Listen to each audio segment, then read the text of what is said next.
So I wanted to sit down this evening and talk about a few of my favorite records from my collection. I've just started collecting records. I got this record player here, this turntable. It's a Sony PSLX something, I don't know, for Christmas. I like it a lot. I have it hooked up to these, this is not great, but powered Victrola speakers. It's the best sound system I've ever had. It's better than the one in my car for sure. And so I've been just kind of exploring, getting albums that I think might be interesting. I've been trying to really focus on them, sit here and listen to them and just trying to get a little bit more of a knowledge of music in general.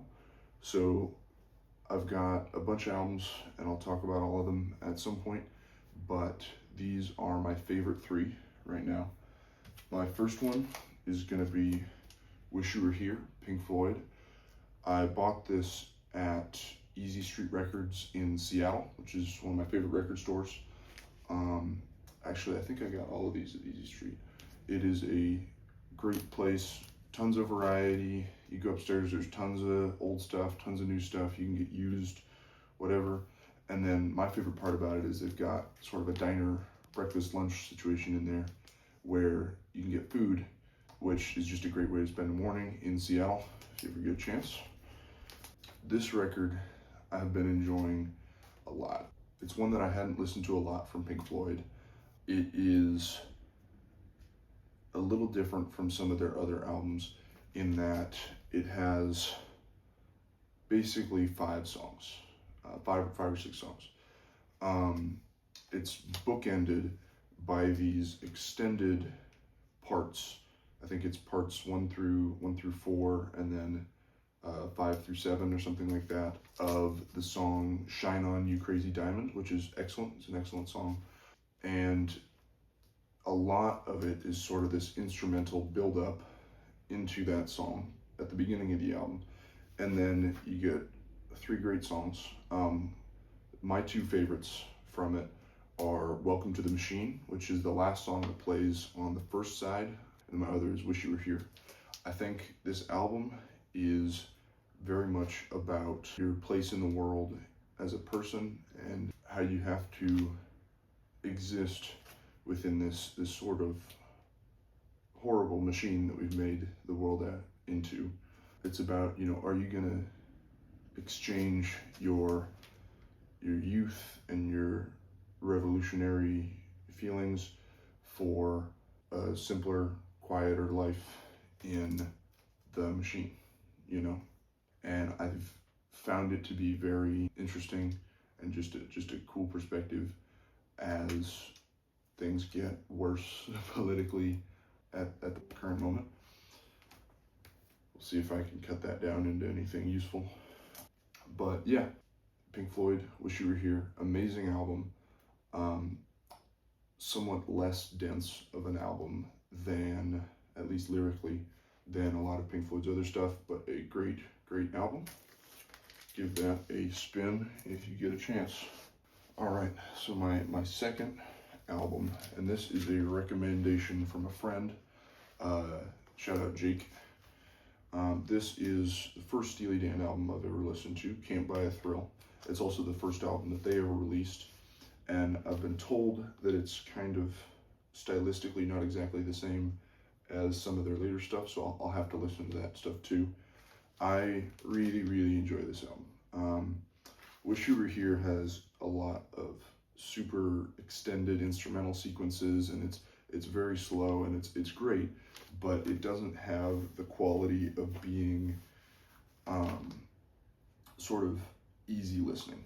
You can't put that album on and go about your day and kind of be like, oh, I like that song, I enjoy that song.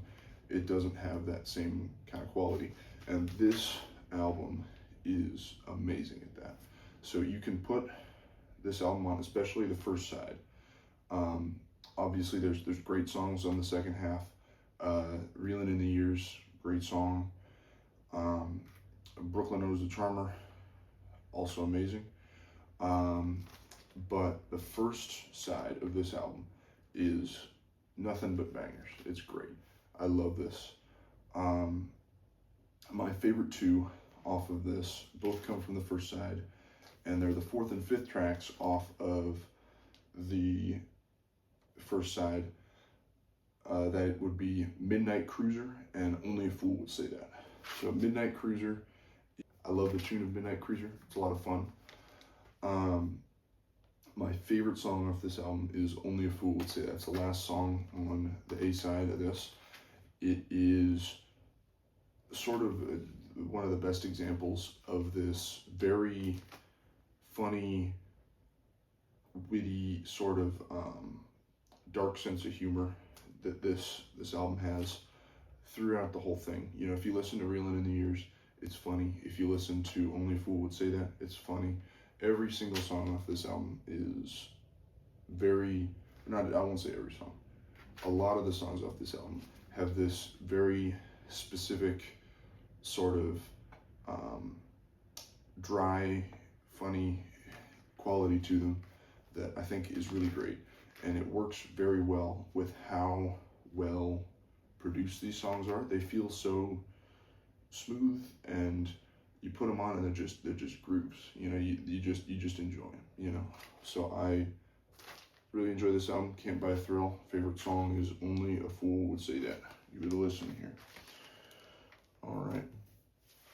And my last album for today is going to be one that I've been listening to for a long time, but I got the vinyl of only a month or so ago. And that would be Brat, Charlie XCX. So I really like this album. I don't know a whole lot about Charlie XCX. I've listened to some of her other stuff. It's good, but it doesn't hold a candle to this, in my opinion. This song, for me, the process of listening to it is almost very similar to the Steely Dan record from earlier, where this is one that I can kind of put on and enjoy myself, you know. It's a lot of sort of, I don't know the technical terms for it, but dance music, electronic music. It's a lot of great pop songs on here. Start Strong, 360, very good song. The two things that this album does very well, I think, is catchy songs that just kind of get stuck in your head. Every single time you listen to this album, a different song will worm its way into your head and just be stuck in there, and you'll think, man, where did that song come from? It's this album. It always comes from this album for me. The other thing that I think this album does very well, the second thing, is the sequencing of it. So it's very well sequenced to sort of balance everything out. It opens strong. It has it kind of starts you off with this great high of, you know, party music, all this sort of stuff. It's great, and then it brings it down a little bit, but it never brings it down for too long before bringing you back up again. And so you can put this on, and it's a good time all the way through. There are some heartfelt parts on this. My favorite song probably off this album is called So I. It's a sort of a in memory of the musical artist Sophie, who was a friend of Charlie XCX. She passed away, and it's Charlie XCX talking about her relationship with Sophie, and sort of what it's like to perform in the memory of such a great and such an influential artist. So Brat is my third album. Very good. Listen all the way through that one. So yeah, that is my current 3 favorites. That list changes, and I'll probably end up talking about every single album in here. I don't own any albums that I don't like, and I hope to get more records in the future. Thanks.